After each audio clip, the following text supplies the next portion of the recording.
ప్రేక్షకులకు నమస్కారం. విషయం వచ్చేసి త్వరలో భారతీయ జనతా పార్టీ జాతీయ ప్రెసిడెంట్ ఎలక్షన్లు జరగబోతున్నాయి. అంటే దాని అర్థం ఏంటంటే బీజేపీ జాతీయ అధ్యక్షుడిని తొందరలో ఎన్నుకోబోతున్నారని జాతీయ వార్తా సంస్థల కథనాలు. సో ఎప్పుడైనా బీజేపీ చాలా ఆశ్చర్యకరంగానే ఎన్నిక జరుపుతుంది, దాంట్లో ఏమాత్రం అనుమానం లేదు. సో ఈసారి కూడా అదేవిధంగా చాలా ఆశ్చర్యకరమైనటువంటి లిస్టు బయటకు వచ్చింది. అంటే ఆశావాహుల లిస్టు బయటకు వచ్చింది. అందులో ముందు వరుసలో ఉన్న వాళ్ళ పేర్లు చెప్తాను. దగ్గుబాటి పురంధేశ్వరి, వనతి శ్రీనివాసన్, అనురాగ్ ఠాకూర్, ఓం మాథూర్, సునీల్ బన్సాల్, వినోద్ తావడే. వీళ్ళ ఆరుగురు పేర్లు తెర మీదకి వచ్చినాయి. స్థానం వీళ్ళకున్న అర్హతలు ఏంది, వీళ్ళలో ఎవరెవరికి అవకాశాలు ఎక్కువగా ఉన్నాయి, ఏ తరపు నుంచి వీళ్ళకి అవకాశాలు ఉన్నాయి అనేది చెప్పదలుచుకున్నాను ఈరోజు. ముందుగా ప్రముఖంగా వినిపిస్తున్న పేరు దగ్గుబాటి పురంధేశ్వరి. మూల కారణం ఏంటంటే ఈమె నందమూరి తారక రామారావు గారి డాటర్ కావడం ఒక అంశం అయితే, ఇప్పుడు ఆంధ్రప్రదేశ్లో ఉన్న చంద్రబాబు నాయుడు గవర్నమెంట్ బీజేపీకి సపోర్ట్ చేయడము, బీజేపీ గవర్నమెంట్ ఈరోజు చంద్రబాబు మీద పూర్తిగా ఆధారపడము, ఇవన్నీ కూడా దగ్గుబాటి పురంధేశ్వరికి కలిసి వచ్చే అవకాశాలు. ఇక రెండవ వ్యక్తిగా చెప్పుకుంటే వనతి శ్రీనివాసన్. ఈమె తమిళనాడుకు చెందిన ఆమె. ఈమె బ్యాక్గ్రౌండ్ వచ్చేసి ఈమె ఇప్పుడు ప్రజెంట్గా జాతీయ మహిళా అధ్యక్షురాలుగా, బీజేపీ జాతీయ మహిళా అధ్యక్షురాలుగా ఉంది. సో ఈమెకు కూడా అవకాశాలు బాగానే ఉన్నాయి. వీళ్ళిద్దరికీ, పురంధేశ్వరికి వనతి శ్రీనివాసన్కు కలిసి వచ్చే అంశం ఏంటంటే, ఇంతవరకు కూడా బీజేపీ ఎవరిని మహిళా అధ్యక్షురాలని చేయలేదు.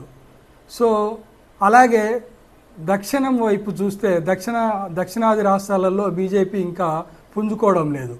సో ఈసారి ఒకవేళ దక్షిణాది నుంచి కానీ రాష్ట్ర అధ్యక్షుడిని ఎన్నుకోవాలనుకుంటే బీజేపీకి వీళ్ళిద్దరూ మంచి ఛాయస్, మంచి అవకాశంగా మారుతుంది ఖచ్చితంగా. ఎప్పుడో మన రాష్ట్రం నుంచి బంగారు లక్ష్మణ్ అయినాడు, తర్వాత ఎవరు అధ్యక్షులు, బంగారు లక్ష్మణ్ తర్వాత ఎవరు అధ్యక్షులు అయినట్టుగా నాకు గుర్తులేదు. సో ఇప్పుడు మళ్ళీ అవకాశం కనుక వస్తే దక్షిణాది నుంచి ఖచ్చితంగా పురంధేశ్వరికి, వనతి శ్రీనివాసన్కు అవకాశాలు. తర్వాత చెప్పుకోగల వ్యక్తి అనురాగ్ ఠాకూర్. ఇతను వచ్చేసి హిమాచల్ ప్రదేశ్ నుంచి ఎంపీ. ఒకసారి క్యాబినెట్ మినిస్టర్గా, సెంట్రల్ క్యాబినెట్ మినిస్టర్గా పనిచేసినటువంటి అనుభవం కూడా ఉంది. మంచి వాక్చాతుర్యం ఉంది. పార్లమెంట్లో బీజేపీ పక్షాన అనర్గళంగా మాట్లాడగలిగే మంచి నాయకుడు కూడా, మంచి యువకుడు కూడా. ఇతనికి కూడా అవకాశాలు చాలా మెండుగానే ఉన్నాయి. కాకపోతే ఇతనికి ఉన్న బ్యాక్డ్రాప్ ఏంటంటే, ఇతను కొంచెం దురుసు ప్రవర్తన కలిగి ఉన్నాడు. ఇక తర్వాత విషయానికి వచ్చేస్తే ఇంకొక వ్యక్తి ఓం మాథూర్. ఇతను వచ్చేసి రాజస్థాన్ నుంచి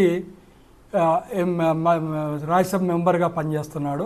రాజస్థాన్ నుంచి వచ్చిన వ్యక్తి ఇతని ఏజ్ కొంచెము అడ్డంకిగా మారే అవకాశం ఉంది. ఇతనికి తర్వాత సునీల్ బన్సాల్కు వీళ్ళకు కొంచెం వయస్సు కొద్దిగా అడ్డంకిగా మారే అవకాశాలు ఉన్నాయి.